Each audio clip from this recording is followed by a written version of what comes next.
G'day everyone, Buck up in a very windy, rainy shithouse, far north Queensland. The weather's been dreadful. We were going to go to Cooktown camping, cancelled that, got 3 days up in Cairns and it was just rain and wind and that the whole time. So anyway, we're back home now. We cannot cop it for some good weather up here. It has been terrible. Bloody stinking hot all year, and then as soon as it cools down, it's windy and rainy. It cannot take a trick, so we're going to have to get out of North Queensland, I think, to get some decent weather for camping this year. It is starting to piss me right off, everyone. Lots of things piss me off, as you know. Tell you what else has pissed me off. This cook-up was going to be done outside. Because of the weather, I've brought it inside, but although I'm not going to let the weather beat me this time. This morning I went out and I set up the King's gazebo, put a tarp up to keep the rain coming in from the east, and I thought I'm going to do this over fire. Anyway, I got it all done. I got out there, it took me an hour to set everything up, set the fire pit and that up, and I thought I'm going to do it using the Aussie campfire kitchen. Well, as you know, everything revolves around the stake in the ground for the Aussie campfire kitchen, doesn't it? Do you think I can find the stake that goes in the ground? I've been searching for 2 hours and I cannot find it. I don't know if I've hidden it on myself or whether it's still out at O'Brien's Creek campground about 4.5 hours west of Innisfail. That's the last time I can remember using that bloody fire pit. Not the fire pit, the actually Aussie campfire kitchen. I got a funny feeling I might have driven off and left the stake near the fire. It's probably still in the ground out there. So I've been in there and I've given up and I've ordered another one off Aussie Campfire Kitchens. $75, $18 delivery. What's that, bloody? Not much change out of $100 because I cannot remember what I've done with it. It's just a 1 metre stake that goes in the ground and the swing around grills and that go on it. And I can't find it. So I set all the gazebo on that up for nothing this morning. So I had to take a break, take some deep breaths, have a beer, because things were about to start flying in the shed, everyone. The old pre-retirement buck almost came out this morning. Almost. I could feel my blood. It was up to there and I thought, I'm going to stop looking. I'm going to buy a new one. I'm going to call it quits. You watch what. It'll turn up next week and I'll find the old one. It'll be here somewhere. I've hidden it. I've hidden it that well I couldn't find it. Bloody hell. What am I doing today? Well, I follow this guy and I've only been following him for a short time. He's an American guy, guys, and I think his name's Kev, and I can't remember the name of his channel. It's a weird one. But he cooks at a sorority house or something, which is like a house full of college and uni students and that. He cooks in bulk. There must be a heap of young college kids that stay at this house. Sorority house they call it. Well, we don't have them in Australia, I don't think. Anyway, he cooks in bulk for them and he does some good stuff. Anyway, the other day he said, I'm going to do a lasagna soup. And I thought, a lasagna soup? I've never heard of it. And I spoke to Ken this morning, my brother, and told him what I was doing. He goes, lasagna soup? I said, yeah, I know. I've never heard of it either. Basically, it's like a lasagna, but you turn it into a soup. And it looked all right, let me tell you. So basically, I'm going to do it, as I said, it was going to be done on the fire. I'm just going to do it on gas, everyone, the old butane stove. Going to do it in the cast iron camp oven. And this is another one pot wonder. That's what's good about it, and that's what you want for camping, isn't it? This is something that can be done over a fire. If you've got your Aussie campfire kitchen, you can do it. So it's just a camp oven, that's all you need. And all you need is typical ingredients, and you'll see me put them in. It's basically mince, onion, all the normal stuff that would go in a lasagna or a spaghetti bolognese. It's an Italian-y type thing. And instead of having the layers of lasagna sheets, you break the pasta up into bite-sized bits and throw it in there. But we use some chicken stock or beef stock to make it more of a soupy texture, and then we throw our pasta in there. So it's not like a lasagna where you layer it and put the mince on and then the cheesy sauce and all that type of stuff. speaking of cheese, there will be a little cheesy thing as a condiment or as an additive to go on top at the end. You'll see that. You'll see me make up the cheesy little thing that Kev did as well. I don't know if I mentioned tonight, he just beat cancer, everyone. He was struggling with cancer, and some of his older clips he was looking really sick, and he came out the other day and said, I'm in remission, guys, I've beaten cancer. So another fantastic story of someone who's beaten cancer. We all know someone who's been struck down. And another channel I love to watch is Deer Meat for Dinner over there, Robert and Sarah Arrington. Rob's just had another stroke, everyone. He's not well. So as we know, we lost Teresa, one of the community members, recently to a stroke, and Rob Arrington, who's got a couple of million subscribers over there in America, and Rob's just had a stroke. He got 2 young girls and a beautiful wife and that, so he won't see this, no one. But if anyone follows Deer Meat for Dinner, you'll know what I'm talking about. I wish Rob, he's just a wonderful man. He's got a great family, and let's hope Rob recovers from his stroke. This is the second time. He had 2 strokes this time, and he's in a bad way, everyone. So let's hope. Anyway, that's the intro out of the way. I'll have another sip of my beer. I've calmed down now. Now that I've actually purchased another one, I've calmed down a bit because I've given up on the old one. I don't know where it is. I think it's out at O'Brien's Creek Campground. I probably drove off and left it in the ground. As you do, as you get old and you start getting Alzheimer's disease. Catch you soon. I'm going to give this a bit of a clean out, heat it up, give it a wipe out, and it's a little bit early to start cooking yet. But as I said, I'm in the shed, guy. If you could see the weather, it is shite. Absolute shite. See you soon. That's proof, everyone, that I was going to cook on fire today. I set the gazebo up, bit of a tarp, the fire pit, and then couldn't find the spike, so I'm in the shed again.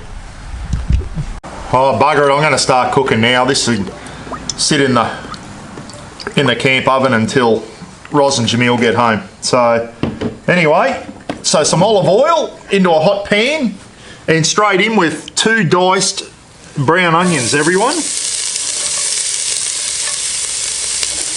2 fairly big ones. All cooks down. Rightio. Using a wooden spoon. If I use steel spoon, everyone will get up me in the camp oven.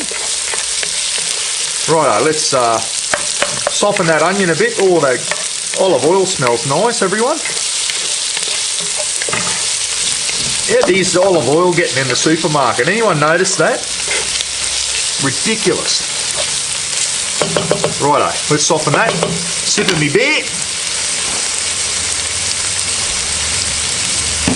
Hey, Kev used not only mince, guys, but he used some like Italian sausage and that they seem to be able to get in the States. So just like a spicy Italian sausage, all I could find is some chorizo, however you say it, from the deli at Coles.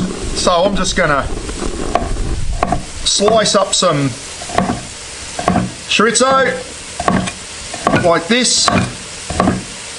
I was going to dice it up, but I'm not. I'm just going to do it like this. I might do 2 of these and leave one for tomorrow morning, because tomorrow morning, guys, for Mother's Day, I'm going to cook up a big brekkie. I was going to do it on the Aussie campfire. That's gone down the gurgler. Going to do it on the Bidgie barbecue instead. Going to cook Roz a big Mother's Day breakfast. Big brekkie tomorrow morning. So I'll be filming that one too. So I'll do another one of these. And I'll keep one for brekkie tomorrow. Slicing her up with Bradley Howe's knife. Get out of the way, Lukey Reed's bloody Tassie devil. You're in my way there.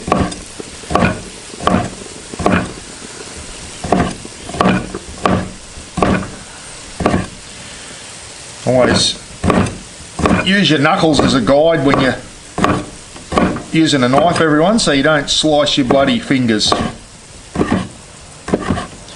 like that. Rightio, I'm going to save that one for brekkie tomorrow. That'll be enough. Alright. Have I run out of gas? I have.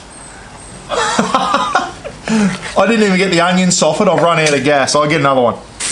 I did use that other chorizo, guys, so in that goes, and that's going to cook down and create some really nice spicy flavours through there. Righto, so all that flavoursome oil, my light went flat too, guys, on the camera. I'm just recharging that up, sorry. Everything's turning to shit on me today. So, you should smell that. So this one here, just some minced garlic. Australian minced garlic, just pour a bit in. We never have too much garlic, hey? So we'll just get that garlic going through there, get the flavours going even better. Oh, you beauty. All that garlic will mix with the onion and cook in that chorizo oil, which is just so flavoursome. And now the next magic ingredient is a kilo of ground mince, which I just got from Coles today, guys. I was a bit slack. I did get some sausages and steak from the butcher, but I got the mince from... And so, kilo of mince, in she goes. 2.2 pounds, Mike Blakely, if you're watching. 2.2 pounds to a kilo. Any of the Yanks out there watching? Alright, let's brown that mince through.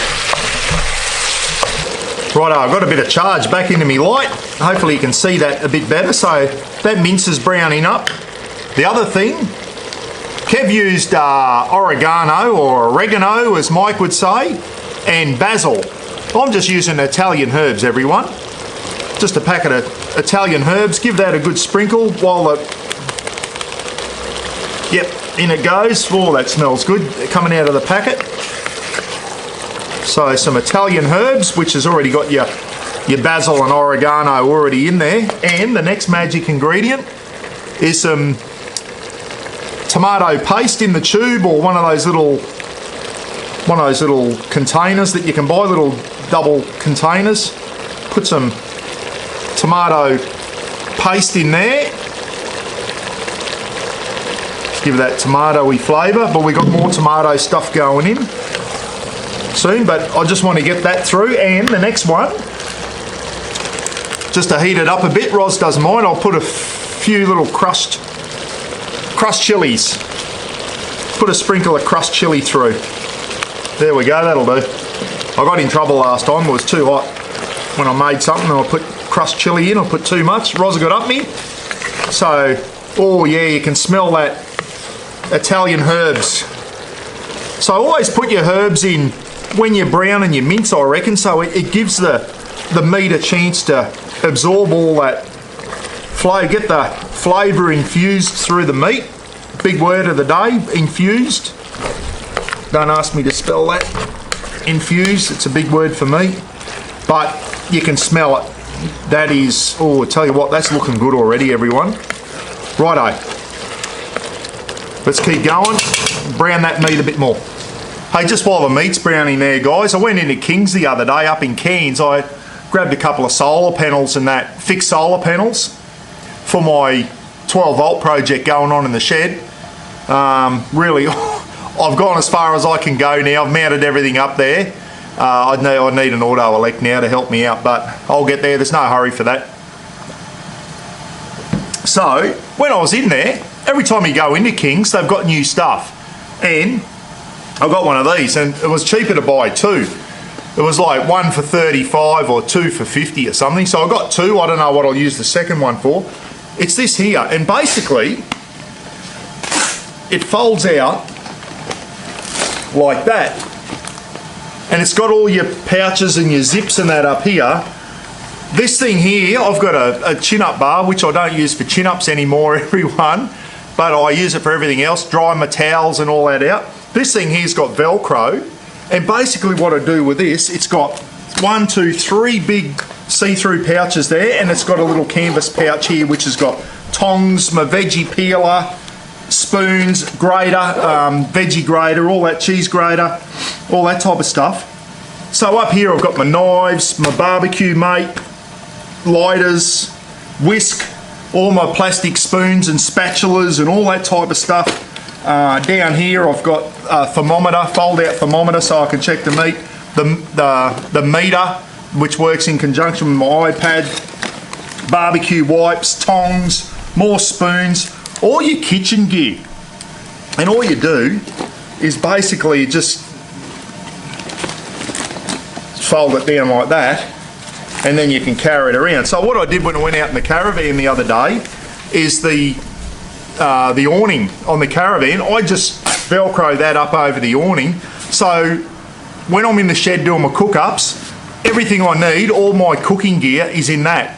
When I go camping, I just grab it down, fold it up like that, throw it in the caravan or the back of the BT50, and then when I get out camping, you can Velcro it up over a pole, over your gazebo or whatever, and then everything's at your fingertips. Everything you need for cooking is at your fingertips. They are fantastic. And I'll tell you what, they're made out of good canvas as well. Really good, $35, really good value. And I just hang it up there, and now I don't have to go rummaging around trying to find all my spoons and everything for the cook-ups. Everything's in there. I just go straight to there, wash it up, and put it straight back in there so I know where everything is. I had a good look in here, and the Aussie Campfire Kitchen Spike is not in there. It's too big for there. I have no idea what I've done with that. But anyway, that's a new thing that I use for the shed and for out camping as well. I think they're a bloody, really good investment. Have all your cooking utensils and stuff in there. G'day everyone, Leakey's Tassie Devil, give that another stir. Oh yeah, that's coming along good now. That's going real good. If only you could smell that, everyone. That smells beautiful. Right, next items. Crushed tomatoes with basil and oregano. I got the one with the Italian flavours in there. So one there. I might put two in. I'll tell you what I don't have is a bit of red wine to put in there. Roz might have to grab a bottle of red, bring it home. Normally I'd rinse them out with a bit of red wine, and so 2 cans of crushed tomatoes with your Italian flavours through it. You can use the plain stuff if you want. Give them a stir through. And the next one, just the old bloody tomato and basil passata. Just your sauce, guys. I'll put it all in, why not? Bottle of that in. This is going to feed us for about 3 days, I reckon. So let's give that a stir through.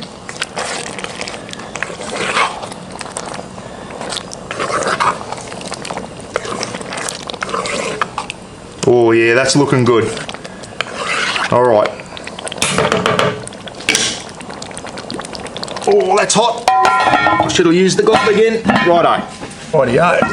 That goes. See this is a little Ridge Rider one from Super Cheap, guys. There's a heap of different brands. This little butane stove. Gee, they do a good job.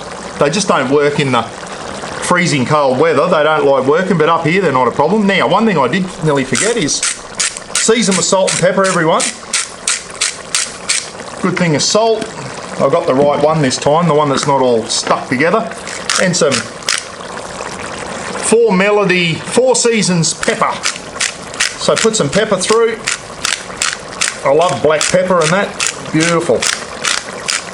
Always season your food up, so some salt and pepper.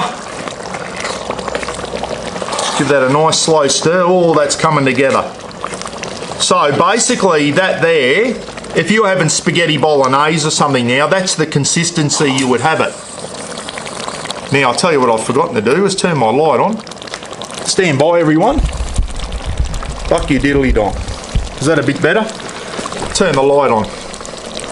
So that's the consistency you would want your spaghetti bolognese, but we want to turn this into more of a soupy mixture. So how are we going to do that? With some stock. Now you can use beef or chicken stock. Kev used chicken stock. I just got the Coles brand. Real chicken stock. Chicken broth as the Yanks call it. I'm going to use about half a carton of this. This is a litre. They're 500 ml. Let's see how that goes.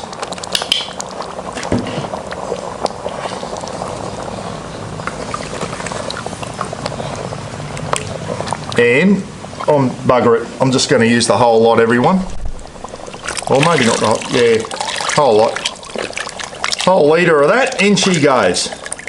As I said, this is going to feed everyone for a year. We're going to have some leftovers here. And this is what you want when you're out camping. Just something, everything, just whack it in a pot. as Ruthie said, if you can mix concrete, you can cook, he reckons. I reckon that's the best saying ever from Ruthie. If you can mix concrete, you can cook in a camp oven. So there we go. I'm going to turn the gas down and just get this a real low simmer now. And all we've got to do now is throw our pasta in, but I'll do that soon. I won't do that right now. I'm just going to let that simmer for about another 5 or 10 minutes, just on a real low heat. Might have another beer while I'm waiting, why not? Oh, that's going down nice. There you go. So it's a nice, like a runny spaghetti bolognese now, but it's got chorizo and stuff like that in. Oh yeah, that's what we want. So you want it runny because we're going to be cooking pasta in this. If you want to cook your pasta through here, it has to be runny, okay? That's why I've put the chicken stock in. Anyway, slow simmer. I'll tell you what, it's smelling good, everyone. It's smelling real good. Oh, quick, that's hot still. On you go. Righto, so you're probably wondering where the lasagna comes into it. Well, I found these in Coles. Curly lasagna sheets. I don't know how big they are. They're probably a bit big. The ones Kev used were the little skinny curly ones. But basically that's what these are. So what we want to do is not put big chunks through. I just want to break them up a bit into, I reckon, bits like that. This is something the kids could do. So come on kids, break the lasagna up for me into little squares, little chunks like that. That's it. They don't have to be perfect. You just break them up into decent chunks. I think you don't want them too small. Like that. Righto, so you get the idea. Just break your lasagna sheets up, and we're going to drop them into the soup mixture there, into the lasagna spaghetti bolognese mixture, which is a bit runnier than it'd normally be. And that's why we put the chicken stock in, everyone, is to make it a bit runnier, because we want to cook the pasta through that rather than cooking pasta in water and then adding the meat on top. We actually cook the pasta now in the lasagna sheets broken up. What's this called? Rustic or something, isn't it? Rustic. How's that for another big word? 2 big words in one film clip, everyone. So anyway, I'm going to do the whole, otherwise it'll go to waste. I'll just break the rest of it up. There you go. How's that? I've got about 5 more sheets to go. I'll break him up and we'll come back and we'll throw her in. Rightio, so as the rain starts coming down again, it's horrible, isn't it, Rafa? Keep the lid on. So if you keep the lid on, all the steam stays in there and it keeps it a lot runnier, everyone. So when you're simmering it away, put your lid on.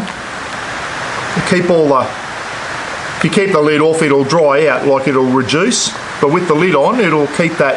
That's what we want. Nice runny texture like that.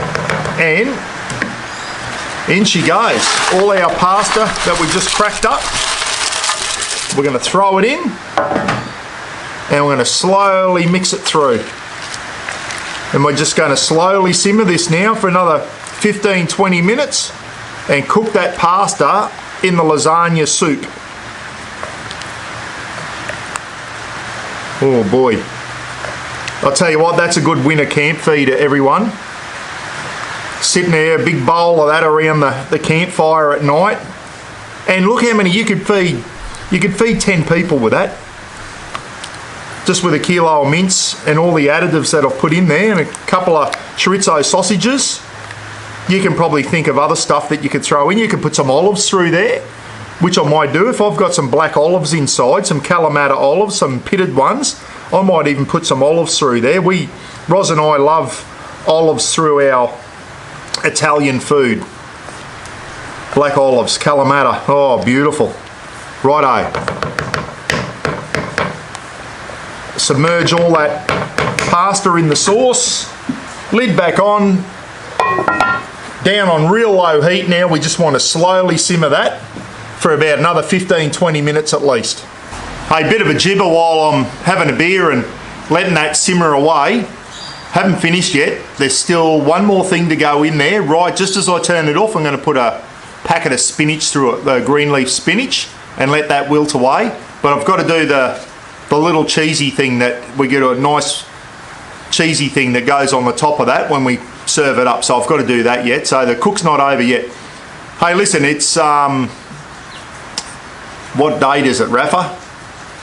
About 10th or 11th. It's Saturday anyway, guys. Cowboys play tonight. Next weekend, I think it's the 16th to the 18th. I'm going to be at the Townsville Outdoors and Four-Wheel Drive Caravan Show in Townsville, everyone. I'll be on the Shady Gear stand with Jan, helping Jan out again this year. I love doing that, helping Jan out. Jan gives me a pass to get into the show, and I'll just sit there and help Jan set up and pull down, like Greggy Campbell's done down at the Sydney show recently. And it was good to see some of the community getting down and saying good day to everyone at the show, and popping in and saying good day to Jan from Shady Gear, who's been a great supporter of all my charities and everything. So going down to help Jan out next weekend, really looking forward to that. If you're in Townsville and you're coming to the show, make sure you pop into the Shady Gear stand, guys, and say good day. Make sure you say good day, and I might even have some little raffle books for sale for charity, as you know. $15 each, $10 of that goes to charity, $5 covers the cost of the books. So I said to Jan, you mind if I advertise the raffle books on the stand? She said, no, Buck, go for it. So before the book launch on the 24th, make sure, put that in your calendar, everyone. The Raffers Kids book launch is on the 24th, the night of the 24th at 6 o'clock, with special guests. Rob Richmond, guys, Snorky as we know him. Rob Richmond will be on there, who basically did all the illustrations and that through AI, and I couldn't have done it without Brett from SMG Sports. Brett's the one who found me a really good place that could make the books at a really good price and do a good job so that we can make a bit of money for charity. All the profits from the raffle books, there's 500 of them to sell, are going to animal shelters and wildlife carers, everyone. So we're going to share that around. You'll have a chance to, on our live feeds, to when I get 250 bucks profit, we're going to do a little giveaway, and you've got a chance to win 250 bucks to go and buy pet food or whatever for your local animal shelter, or if you want to donate it to your local wildlife carer, whoever that may be. Up here, I've already found one who runs the Paws and Claws, guys. Ethan, his name is, and he's one of the volunteer drivers at the PCYC. He only started volunteering, a young lad compared to me, but just loves doing stuff for the community. And he said, mate, I just want to teach kids how to drive. He goes, I came through this program myself. And he goes, I also run Paws and Claws Animal Shelter for the Cassowary Coast Council. And he said, I do wildlife caring as well. And I went, mate, you're just the man. And I think maybe my first 500 bucks might be going to him. 250 bucks for food for the Paws and Claws shelter, and 250 bucks for him, because he uses his own car, his own fuel and everything, guys, to go out and rescue possums and cassowaries that have been hit by cars and all that. If you know a local wildlife carer in your area, I know there's some down in, ones that go and get koalas that have been hit by cars, kangaroos, wombats down in Victoria. There's wildlife carers everywhere, guys, and they do it all out of their own pocket, a lot of them. They do it because they love animals the same as I do. So that's where our charity money's going to go. So get in, buy a raffle book, get on the night of the 24th with Rob and Brett and myself and Rafa for the book launch. I'm really excited about it. I think it's going to be one of the best things we've done with the Buckaroony channel. I really do. It's going to be up there anyway. Righto, let's go and check this pasta out and see if it's bloody cooking nicely in that lasagna soup. Righto, I've got that on a real slow simmer. Don't have it too hot, it can stick to the bottom, guys, so just have it on a real slow simmer. Give it a nice slow stir every now and then. Now, let's get in and make this cheesy goodness that's going to go over the top when we pour that into a bowl. A couple of big scoops in a bowl. We want a nice cheesy goodness to go over the top. So, our first ingredient is just a container of ricotta smooth creamy cheese, everyone. So ricotta, it's I don't use ricotta all that much. It's like a cream, like a looks like cottage cheese in a way. It's not cottage cheese. Don't put cottage cheese in. I think it's a totally different thing, but it looks like cottage cheese. Just a really soft, creamy cheese. Really nice and soft and smooth. So there's our ricotta. What's that's a bloody 250 grams, so quarter of a kilo of ricotta. You can use a bigger one if you want. Now the next one is mozzarella cheese, shredded mozzarella, which goes good on a pizza, doesn't it? So we're going to put in, a couple of nice big handfuls of mozzarella, bit of salt and pepper, bit of pepper, bit of salt, and the other thing Kev did was put a bit of Italian herbs through there, which I've taken inside. I did a bit of a clean-up. I took it inside, so we'll do without it. You can sprinkle some Italian herbs through there, and the other thing he did was a little bit of extra virgin olive oil. Little drizzle of that in there. Let's get I should be able to do it with a spoon maybe, and just give that a mix up. Everyone, mix the mozzarella through the ricotta. Get a nice, he did that with some gloves, and because he was doing a massive big batch of it for the Sorority House. Mike, I think it's like just like a dorm accommodation for college students and that where Kev works.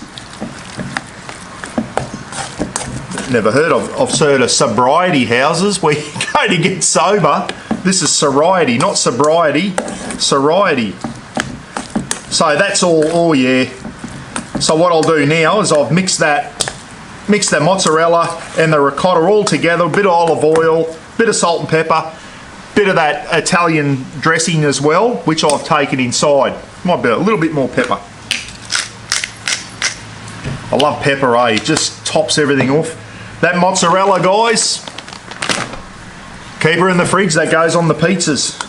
Speaking of which, I've got the Dave's Horizon Touring. I've still got his pizza trays there, so let me know in the comments if you want to see me do some camp oven pizzas with Dave's pizza trays. I haven't used them for ages. I think it's time I got them out and started using. I've got all this shit in the shed and I don't use it enough, everyone. There you go. That's what we do. I'm going to put that in the fridge now, in the My Coolman fridge in the shed here.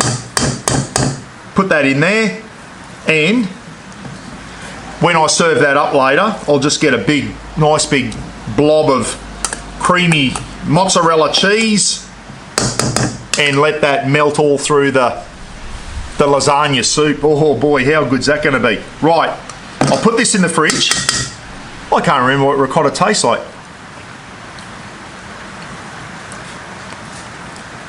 Taste the olive oil in there. It's not a strong taste at all. Not very strong at all. Not a real cheesy taste there at all. But what that'll do is melt through that and it'll be bloody beautiful. So I'll put that in the fridge. We'll come back and check that. Righto, everyone. I'll take that off. See how much liquid when you keep the lid on, it just stops it from drying out. Give it another slow stir. All that lasagna pasta, that's probably cooked now. Doesn't take long. And that's why we want it. Oh yeah, it's starting to thicken up a little bit. That pasta's thickened it up. Hope you can see that all right. I'll tell you what I need to do is give that a little taste as you go. Bit of the chorizo. Oh.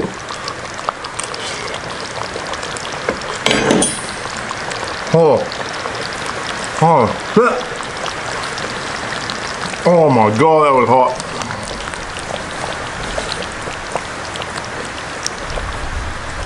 Buck you diddly dong.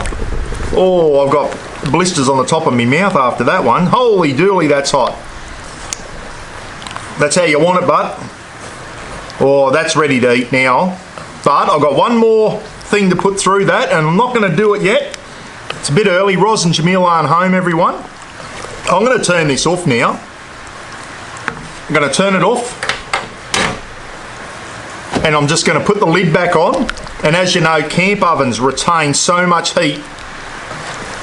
When Roz gets home, I can just give it another quick reheat, throw some spinach through, and we'll be ready to eat. Oh boy, oh boy. What a good winter food that is, everyone. Have a look at that. Lasagna soup. There you go. Never heard it called lasagna soup before. It's a thick soup, that's for sure. I'm glad I used that full litre of chicken stock now. That's about perfect how I've got that. And I'll tell you what, there's enough there to feed 10 people. Lid back on. Time for a beer. I found some olives in the fridge inside, and I had that turned off. I've just started it up again. I've drained the juice out, and in they go. Just, that's a good brand, that Always Fresh. Kalamata olives, pitted. But be careful, guys, because sometimes you'll get an olive and you think there's no pits in there, so always be careful, Ace. People lose a tooth on olives when they chew in thinking there's no pit in there. So always be careful. The last thing you want to do is chip a tooth, but oh boy. See how that's thickened up? The pasta has thickened that up. That's why we needed that extra 1 litre of... I know when I first poured it in, I thought, oh, that looks a bit too runny, but that pasta has thickened that right up now. So, yeah, I used the full litre, and I'm glad I did now. Going to stir those black olives through. You could put mushrooms through, everyone, as well. Mushrooms would go all right in this too, but I'm going to save the mushrooms for the cook-up tomorrow morning. The Mother's Day cook-up for Roz, breakfast, Buck's Big Brekkie. Stay tuned for that one. Righto. So that's just starting to come to the bubble again. Let's get that on. Turn him down a little bit more. We don't want to have it too hot. Nice and low. That's the trick. You want it nice and high when you're doing your meat, when you're browning your meat and everything, guys. Have the heat up, but then when you're simmering, get your heat down nice and low. Righto. I'm going to give that 5 minutes, and I'm going to do the final bit and then do the taste test. I got home from camping yesterday. Big snake poo on the floor. I thought, oh, well, there's another one in here. Anyway, I found his skin. I haven't found the snake yet, everyone. Slacken, when are you coming over on holidays to help me catch these things, mate? I just measured that. 1800. 1800, he's a 6 footer. Metre 80. He's a 6 footer. And he's a bloody, I hope. Yeah. You see his big googly eyes there, everyone. I think. I hope. Googly eyes. So that tells me he's a night tiger, brown tree snake. What's the other bloody thing they call them? Doll's eye. A doll's eye or a night tiger. They're mildly venomous, guys. They'll kill the cat. Crew was in here yesterday. In amongst, she knows there's a snake in here. She was looking for it. I said, if it bites you, Crew, you're dead, because they will kill a small animal. They can make an adult sick. I won't be, if I find him, I'll be catching him with a snake catcher. But there it is there, guys. There's his skin. He shedded his skin a couple of nights ago. And he's a 6 footer. 1800, I just measured him. So he's a decent size. That's about as big as they get. I have got one before, and they're about the 2 metre. About 2 metres is as big as they get. Get a lot of them up here in far north Queensland, and it looks like it's a night tiger or a doll's eye. They have big googly eyes on them, so you don't want to get bitten by them. They can get cranky when you catch them. They get bloody cranky. But I've seen some people free handle them, but they obviously know what they're doing. I won't be doing that. But there you go. Stand by for another snake catch thing, guys. I've had a couple of snake catch clips on my channel now. I get them in the shed here all the time. I'd rather these than a taipan or an eastern brown, let me tell you, or a death adder. I haven't had one of them in here yet, and I don't want one. Don't mind these fellas when the big scrubbies get in here, the big 5 metre, 4 metre scrub pythons that are that round. They're big enough to take the cat and the dog. This thing could probably kill Rafa and the cat with a bite, because they are mildly venomous. But they're not big enough to eat Rafa or the cat, but the big scrub pythons are. And I've had about 3 or 4 of them in here, so Yeah, you got to keep your eyes peeled. As I said, Slacken, when are you coming up on holidays? Slacken sent me a message. He said, mate, I don't know how you live over there with snakes. He said, I don't do snakes. Slacken's from Canada. He said, I'd rather a bloody grizzly bear than a snake, he reckons. So there you go, there's another one. Right, everyone, final thing to go in is, oh there, see how that liquid, all the steam and that, so I'll give that another slight stir. Oh boy, that is looking good. So final thing now, and then I'll take it off the heat, turn him off. We don't need to think, it's a bag of spinach leaves, everyone. I've just given that a wash under the hose and wringed them out. Just think, I don't know, I don't trust. I always like to, I just drop that in there. I always like to rinse my veggies and that, give them a wash. You don't know what chemicals they've used on them, or I don't know, I'm a bit fussy like that. Doesn't hurt to give everything a... So what we do now is just stir a bag of spinach leaves through. Small spinach. To me, spinach was the big Popeye stuff when I was a kid. Now they call this spinach. So that'll wilt through with the heat. So just stir that through and then just let it sit in there for a couple of minutes with the heat off now, with the flames off.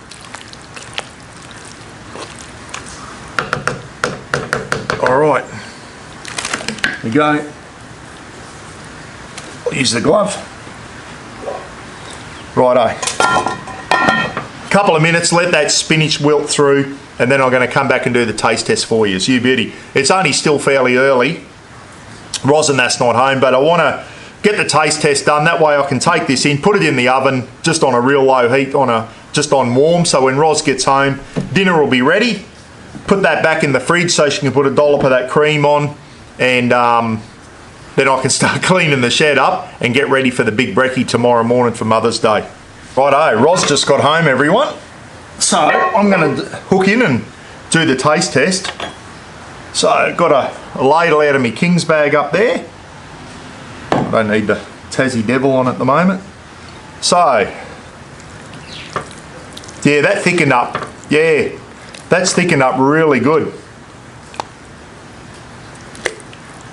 2 scoops, why not? Oh, I'll put that back on to keep a bit of the heat in there. And the other thing I'm going to do, everyone, is a nice big spoon of the cheesy goodness over the top. Right, I'll keep that there. Right, taste test time. So there you go, there everyone. As I said, that thickened up. That, as soon as you put the pasta in and simmer the pasta away, that really thickens it up well. Nice big dollop of that mozzarella and ricotta cheese in the top. I'll get a little bit of that, a little bit of pasta, a little bit of the sauce.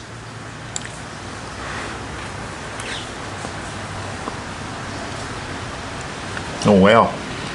Gee whiz, that cheese. A little bit of that cheese with it really tops it off, eh? Oh, that is nice. Here, Roz taking the piss out of me. Roz coming out the door going, whoa. Very nice. Roz, you wait till you taste this. You want...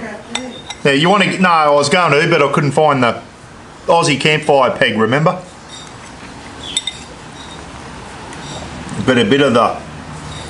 Oh yeah, that cheese is starting to melt through now. See, it's starting to melt.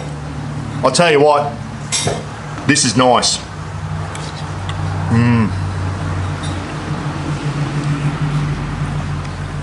That chorizo makes it. I'll tell you what, little kick of chili, very nice. God, you made enough for an army. Yeah, I know. I said you could feed 10 people with that, Roz. Rafa said, welcome home, Mum. Very nice. Well, there you go, guys. I give that a double thumbs up. That is good. You've got to give that a go. It's a one potter, and with that cheesy stuff through it. Oh, wow. There you go, lasagna soup. How good is that? I'll be doing this again, let me tell you. First time I've tried this, it's got a different flavour to spaghetti bolognese, I must admit. That's nice. That's nicer than spaghetti bolognese, and that's a big call. Catch you later. Be good to each other. We'll catch you again soon, eh? Tune in tomorrow. Buck's Big Brekkie for Mother's Day. See you then, eh? Thanks for watching.